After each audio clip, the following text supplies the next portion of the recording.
e passando pelo nosso bar, o Dr. Jordani Dourados, ele que é presidente da Associação dos Magistrados do Acre. E está envolvido nesta polêmica toda das 10 medidas anticorrupção. Ele é um dos que discorda do parecer que foi aprovado na Câmara dos Deputados. E nós vamos tocar nesse assunto. Tudo bem, doutor? Tudo bem, Vaz. É um prazer estar aqui. Seja bem-vindo. Obrigado. O que é que o senhor discorda dessas medidas que foram aprovadas na Câmara? Não sou apenas eu que discordo, né? A sociedade hoje, o clamor social é muito grande por conta disso. Mas vamos exemplificar de uma forma muito didática para que as pessoas entendam o motivo da nossa indignação. Essa é a palavra, indignação.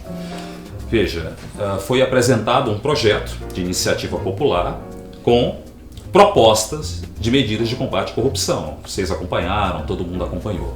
Esse projeto chegou na Câmara e nesta semana, durante a madrugada, quando o Brasil inteiro estava chorando, estava triste, comovido com o acidente aéreo que vitimou o time do Chapecó, a Câmara dos Deputados, de madrugada, apreciando um projeto de iniciativa popular, aceitou uma emenda de um parlamentar, o Everton Costa, do Maranhão, acrescentando ao projeto, desvirtuando o projeto e acrescentando os crimes de abuso de autoridade somente para magistrados e membros do Ministério Público. É bom que se diga. Esse acréscimo que foi feito foi só para promotor e para juiz. Não tinha parlamentar nesse acréscimo. Esses crimes, eles na prática intimidam a atuação da justiça. Eles criminalizam a atividade do juiz. Aonde é que vocês têm medo de serem pegos nessa pegadinha, digamos assim? Vamos lá. Primeiro, eu vi alguns parlamentares justificarem, dizendo que fizeram essa alteração porque a lei tem que ser para todos. Mas já existe uma lei de abuso de autoridade, que vale para todos. O que eles fizeram foi alterar, apresentar uma nova lei só para juiz e promotor. E trazendo assim, crime absurdo. Eu vou dar um exemplo para você. Eu estou com um texto na mão. É longo, eu não vou ler, mas eu vou dar um exemplo para a população entender. Diz aqui que o juiz ele pratica crime de abuso de autoridade se atuar no exercício da sua jurisdição com motivação político-partidária. O que é isso? É o juiz que atua para beneficiar um partido político. Existe isso? Olha, se existir, são mínimos casos. O juiz por vocação ele não é político. A escolha dele não é política, pelo menos primeira, segunda instância, ele é aprovado em concurso. E o juiz que se envolve em atividade político-partidária, ele tem que ser censurado pela instituição. Agora, do jeito que está, imagina um político corrupto, e eu falo do político corrupto, sim, que é processado. Qual é o argumento de todo político corrupto, quando é processado e condenado? Eu estou sofrendo uma injustiça, uma perseguição. Né? Política. Vamos supor que esse agente corrupto, esse político, ele seja condenado em primeira instância.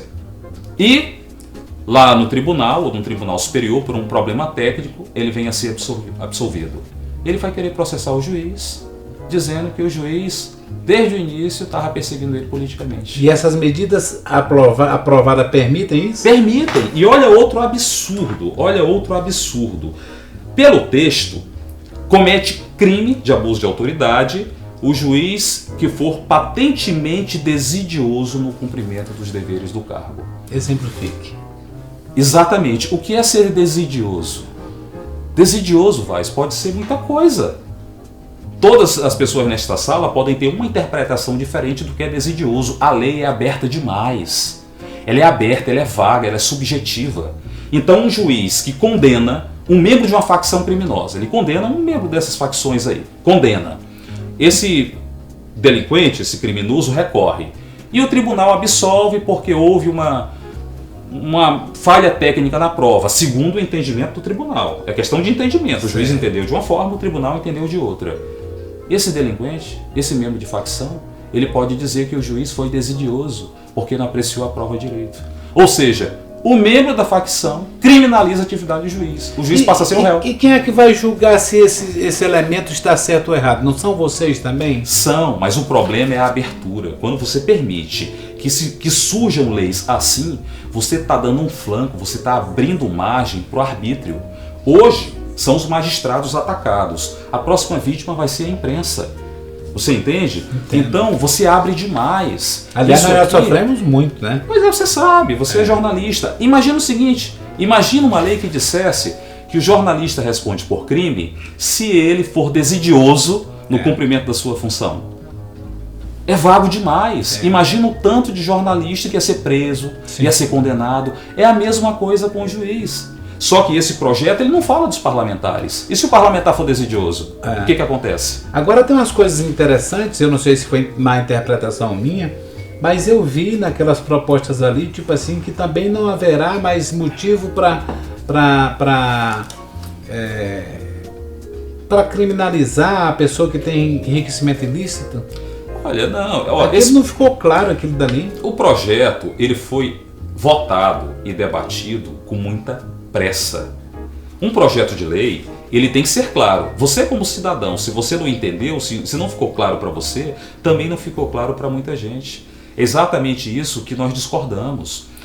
Até os bens dos criminosos também agora não poderão ser mais tomados. Tem tanta dúvida nisso aí. Porque não foi suficientemente debatido. É o que nós questionamos. Nesse caso do abuso de autoridade, ele foi incluído em cima da hora. De madrugada, em cima da hora. Os parlamentares tiveram menos de meia hora para apreciar. Sabe quem falou isso? Moisés Diniz colocou isso no Facebook dele. Ele deu uma frase polêmica, Moisés não é? Diniz, sim. Léo de Brito, eu conversei com ele no avião e foi uma conversa aberta, enfim, pública. E ele também falou que a coisa chegou de última hora. O único que votou contra esse projeto foi o deputado Rocha. Eu liguei para ele, naturalmente, para agradecer pelo bom senso. Ele me disse o seguinte, olha, o que aconteceu foi que a gente estava lá no Congresso apreciando os pacotes contra a corrupção. De última hora apareceu essa emenda dos crimes de abuso de autoridade só para juiz e promotor. Onde é que está a igualdade se é só para juiz e para promotor? E eu confesso, ele falando, o deputado Rocha, eu não li direito, não tive tempo de ler, mas pelas circunstâncias, como apareceu naquele horário e daquela forma, eu desconfiei. Aí eu votei contra. O senhor fez uma declaração, disse que na sua página no Facebook, que a Câmara fez uma atrocidade. Atrocidade, não tem outro nome. O juiz, para condenar e prender, poderá agora ser punido pelos próprios bandidos. Foi o que eu acabei de explicar. Essa gravidade mesmo. Mas foi o que eu acabei de explicar nessa situação, por exemplo, do desidioso. Um bandido que por alguma questão técnica, às vezes a pessoa é absolvida, não porque o judiciário reconheceu que ela realmente não praticou o crime. Às vezes é uma questão técnica de colheita de prova. Se um cidadão desse for condenado em primeira instância e conseguir uma absolvição por uma questão técnica num tribunal de justiça ou num tribunal superior, ele vai dizer que o juiz foi desidioso e praticou crime de autoridade. O juiz pode responder por essa lei. Percebe o quanto é vago? Isso abre margem não só para membros de facção, mas para agentes corruptos. Corrupção é o que busca se combater, né? É o que está se combatendo. Isso pode prejudicar a Lava Jato. E não sou só eu que estou dizendo. Sabe quem mais falou isso? Sérgio Moro falou isso. O Sérgio Moro tem medo dessa medida ser aprovada? Sim, isso aí, ele tem receio, mas não é por conta dele, magistrado. O medo, não é do magistrado. O medo é pela sociedade. Do jeito que está, isso aqui joga a justiça na mão de bandido. O nosso receio é entregar o nosso país para bandido. Agora há uma ameaça de que os membros da Lava Jato possam renunciar. Se isso acontecer, o que vai acontecer com todo o processo da Lava Jato? Pode se perder. Quem está preso vai ser solto. Eu não vou entrar no mérito se eles acertaram ou não dizendo que vão renunciar. Mas é a equipe que vem acompanhando todas as investigações. Eles estão por dentro. Eles Isso favoreceria as pessoas envolvidas em crimes? Com toda certeza, com toda certeza. Se eles saírem dessa força-tarefa, outros vão assumir que não têm o mesmo grau ainda de conhecimento, de expertise, né, de experiência nessa investigação. E isso pode prejudicar. Agora eu vejo também que a OAB não deu muita conversa para essa história das medidas, né? E tem deputado que acha que as medidas que foram aprovadas são as ideais. Até o Dilma Mendes disse isso ontem, para minha surpresa. É porque eles estão dizendo que o foro privilegiado não, é o que se chama prerrogativa dos advogados, ela não está sendo cumprida. O senhor acha que elas não estão sendo cumpridas? Eu respeito a prerrogativa de advogado. A maioria dos colegas respeita. Se não respeita, o advogado tem os seus instrumentos. Tem a OAB, tem a comissão de prerrogativas da OAB, tem mandado de segurança. O que não dá para fazer é aprovar uma lei dessas na calada da noite, sem sequer ler e compreender o que está aqui, para criminalizar a atividade de magistrado. Olha, para essas facções criminosas, isso aqui é uma festa. Isso aqui é uma festa. Para bandido corrupto, envolvido na Lava Jato, em desvio de dinheiro, em propina, em corrupção, isso aqui é motivo de celebração. Olha, muitos ali no Congresso são investigados, você sabe disso. Sim. Você viu a reação dos deputados quando essa lei aqui foi aprovada? De euforia. Parecia que o Brasil tinha ganhado A uma Copa do Mundo. Verdade. Você viu? Vi. Por que essa alegria Fiquei toda atento. com isso aqui? Então, olha, a lei tem que ser igual para todos? Tem, mas isso aqui não foi aprovado para todos. Isso aqui foi aprovado para juiz e para promotor. Agora, quem discorda dessas medidas aprovadas, chega a dizer que, por outro lado, os juízes, promotores, desembargadores, ou seja, o pessoal da área diz que vocês estão tentando criar uma ditadura judicializada. O senhor concorda com isso? Uma ditadura do judiciário? Eu concordo que quem tem medo da justiça é quem deve. Isso, para quem é cristão, para quem lê a Bíblia, está na Bíblia. Está na Bíblia. Não existe isso de ditadura do judiciário. O judiciário é quem garante os direitos fundamentais. Quem julga os bandidos? A justiça. É o presidente que julga bandido? Não. É o deputado? Não. É o senador? Não. É o prefeito? Quem julga bandido? Os juízes. O juiz. Se você enfraquece o juiz, você fortalece quem? O bandido. Sim. O raciocínio é muito simples. E o Poder Judiciário ele é muito fiscalizado. Olha, além da atual lei de abuso de autoridade, que nos atinge também a atual, não é isso aqui não, é que está em vigor. Sim. Nós temos o Conselho Nacional de Justiça. O Conselho Nacional de Justiça é o órgão administrativo máximo do Poder Judiciário. Ele nos fiscaliza com intensidade. É confiável mesmo? Nossa, olha, você sabe que em todas as carreiras tem agentes que praticam irregularidades, inclusive magistrados. Sim. O Conselho Nacional de Justiça pune. Ele pune. Mas pune com a aposentadoria compulsória, que é outro assunto que eles também estão espalhando. Vamos falar disso, é muito bom falar disso. A aposentadoria compulsória é uma punição hoje administrativa. Se você me perguntar, Giovanni, você está na lei, mas ela é administrativa. Não significa que o juiz aposentado compulsoriamente, ele não vai ser processado criminalmente e não possa ser preso e perder tudo. Ele Até pode. salário. Tudo. A aposentadoria compulsória é uma pena administrativa. Por que existe essa aposentadoria compulsória? Porque se entende que o camarada contribuiu para a Previdência.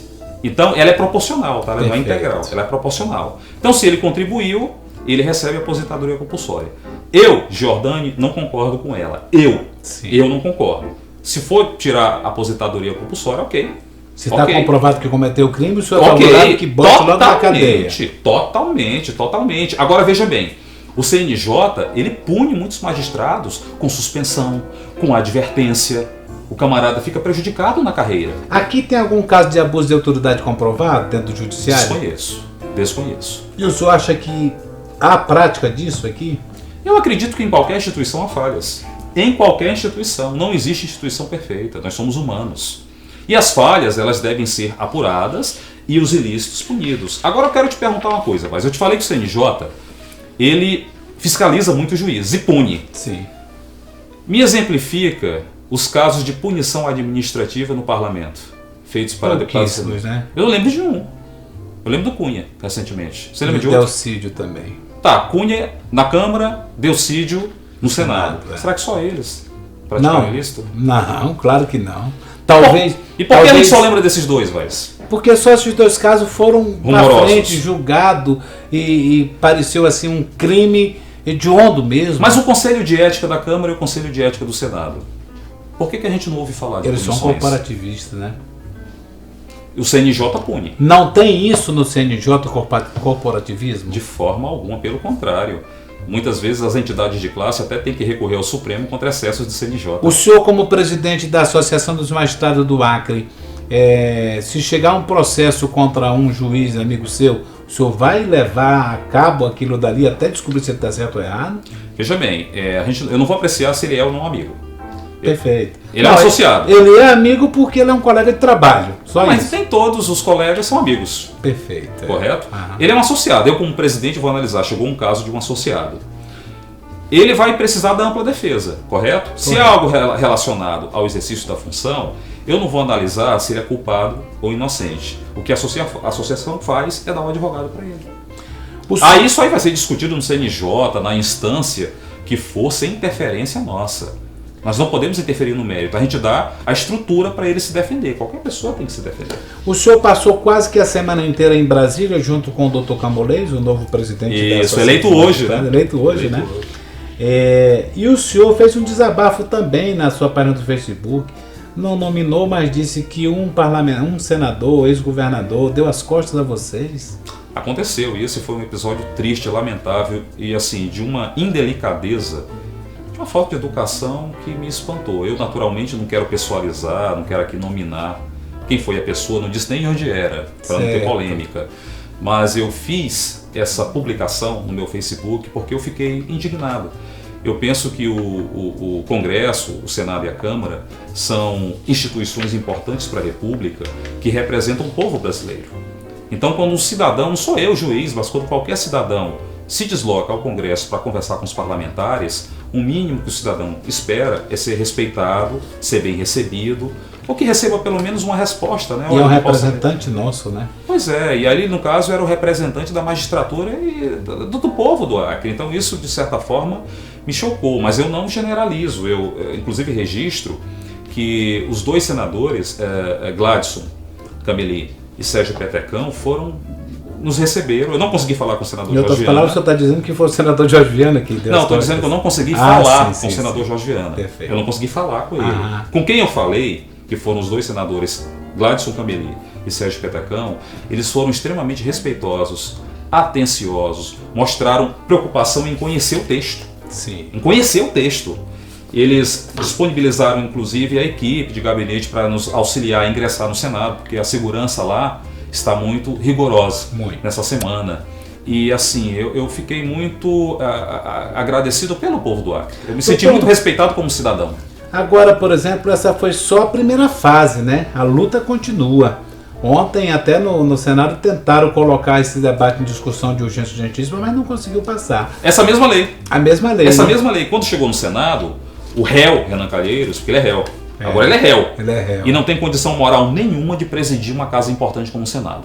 Mas enfim, o réu, Renan Calheiros, ele pegou esse texto que chegou da Câmara e quis aprovar o regime de urgência. Se isso aqui fosse uma coisa boa, meu caro Vaz, se isso aqui fosse bom, o Senado teria aprovado o regime de urgência. O Senado não aprovou com medo da reação da sociedade, porque depois que teve a aprovação na Câmara, o presidente do Supremo censurou. Rodrigo Janot, procurador-geral da República, censurou esse texto. O Sérgio Moro censurou esse texto. A imprensa, você sabe, você é da imprensa, a imprensa em peso, da Folha de São Paulo ao Globo, a outros periódicos menos conhecidos, censurou isso aqui. Isso aqui não pode ser uma coisa boa se a sociedade em peso censura e só os deputados que votaram nisso aqui é que estão defendendo. Aí agora ela vai para votação no Congresso, 2 votações no Congresso. Não, esse projeto agora ele chegou no Senado, não é? Como o regime de urgência é quando a lei entra numa casa legislativa, na Câmara ou no Senado, e ela trava tudo, ela tem que ser apreciada logo. Ela trava tudo, para tudo, vamos olhar isso aqui. O Senado rejeitou o regime de urgência. Então essa lei vai tramitar normalmente nas comissões, até chegar em plenário, sem essa pressa. Os senadores viram a fria que eles estavam se metendo se fossem aprovar a tramitação rápida. Mas vamos mais além um pouquinho. Se passar também lá no Senado Federal, isso cai no colo do Temer, né? Ele já disse publicamente que veta. Não, isso aqui não. Esse aqui não. Ele vetaria a anistia ao Caixa 2. Ah, isso ele não se pronunciou. Não, isso aqui ele não se pronunciou. Mas eu não acredito que o Senado vai aprovar um absurdo desses. Isso aqui tem que ser modificado. Olha, se isso aqui for levado a ferro e fogo, o parlamentar ele tem que entrar aqui também. E vou te dar um exemplo. Vamos supor um deputado que apresenta uma lei. Isso aí não serve Só serve para você, não serve para mim, não serve para um deputado, não serve para ninguém? Não, esse Ela texto é aprovado pela destinada aqui. simplesmente para promotor, juiz, desembargador. Olha, para o povo saber. Da responsabilização dos agentes públicos por crime de abuso de autoridade. Capítulo 1, dos magistrados. Capítulo 2, dos membros do Ministério Público. Vocês se sentem assim, como deuses, como as pessoas dizem, que o promotor se sente um deus, o juiz se sente uma pessoa acima da lei. O senhor se sente assim? De forma alguma. Agora, a vaidade existe em qualquer círculo social, né? Você vai ter jornalistas vaidosos, Sim. Você vai ter advogados vaidosos, juízes vaidosos, membros do Ministério Público vaidosos, parlamentares. A magistratura hoje é a instituição mais fiscalizada da sociedade. Sabe quem fiscaliza o juiz? Vamos lá, vamos contar. O cidadão, a OAB, o Ministério Público, o Conselho Nacional de Justiça, as corregedorias, o Tribunal de Contas. Todo mundo fiscaliza a magistratura. Agora, existem prerrogativas para o juiz para que ele possa decidir com independência. Imagina se o juiz não fosse vitalício, se fosse mandato, se fosse eleito, o juiz. Você confiaria em decidir uma causa a respeito da sua vida a um juiz com mandato? Não, existem muitas dúvidas também com relação a isso, com relação à aplicação da lei. Uns dizem que a lei não atende todos os requisitos, enfim, é uma grande polêmica. Mas para resolver tudo isso, o que seria ideal? O ideal seria, sim, rever a lei de abuso de autoridade. Ninguém é contra que ela seja atualizada. Ninguém é contra. Seria rever essa lei, mas rever essa lei após um amplo debate com a sociedade e fazer uma lei que não seja destinada para criminalizar só juiz e promotor. Não direcionada. Não direcionada. Essa lei está direcionada. Então vamos colocar aqui todo mundo. Vamos resolver o problema? O Sérgio Moro disse que sentiu-se pequenininho diante dessa lei. O Sérgio Moro ficou indignado, né? Ele ficou indignado, até porque ele disse que o momento de apreciar isso aqui foi o pior possível. Renan Calheiros, já prevendo que ia ser réu, ele quis votar isso daqui para se resguardar.